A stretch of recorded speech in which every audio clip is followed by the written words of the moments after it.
Ah, Hinsemain, son église, ses rues paisibles et désormais son festival de métal, le Moselle Open Air.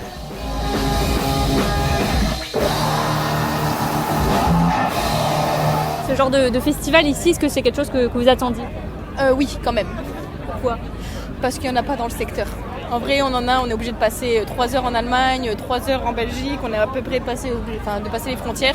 Donc c'est sûr que sur le secteur, ça fait plaisir de savoir qu'il y a quand même un petit peu de monde qui organise et ça fait du bien de retrouver les copains métalleux aussi. Ça fait quoi de voir un peu le stade de foot qui est un petit peu complètement métamorphosé en festival ? C'est quelque chose que vous aviez déjà vu ? Non, en plus c'est le terrain de foot de mes filles, alors juste à la côté c'est l'école, donc la métamorphose elle est quand même, elle est bien faite et je trouve que tout est bien pensé quoi. En seulement 2 jours, cette première édition a accueilli plus de 1500 festivaliers, soit le triple du nombre d'habitants du village chaulnois. Métal dans les oreilles, tente au camping, et pour se nourrir, les métalleux peuvent compter sur plusieurs stands, parmi eux celui du boucher du village qui fait fureur avec ses pâtés lorrains. C'est la première fois qu'on s'installe sur un festival, on n'a jamais fait et donc c'était un peu tendu à gérer les préparations, de savoir qu'est-ce qu'on allait faire, pourquoi, combien. Mais voilà, on s'est adapté, je suis content, ça fait vivre le village et en même temps un peu les commerces locaux. Pour l'occasion, il a préparé pour les 2 jours l'équivalent de ce qu'il vend en 1 semaine.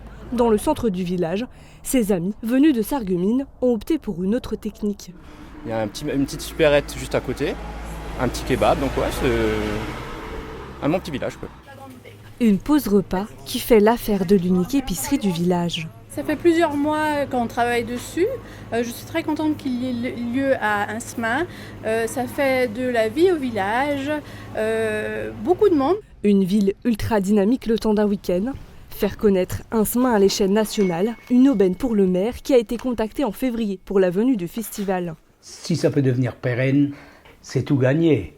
Puisque, en général, ce genre de festival, ça commence comme ça. Le festival des Vieilles Charrues a commencé comme ça, et aujourd'hui, on voit l'événement que c'est. Moi, si Hinsemain peut devenir aussi connu que le festival des Vieilles Charrues, moi, ça me va très bien. D'ici quelques semaines, le maire et les organisateurs du festival feront le point sur cette première édition, et pourquoi pas en organiser une deuxième l'année prochaine. Allez, les gars.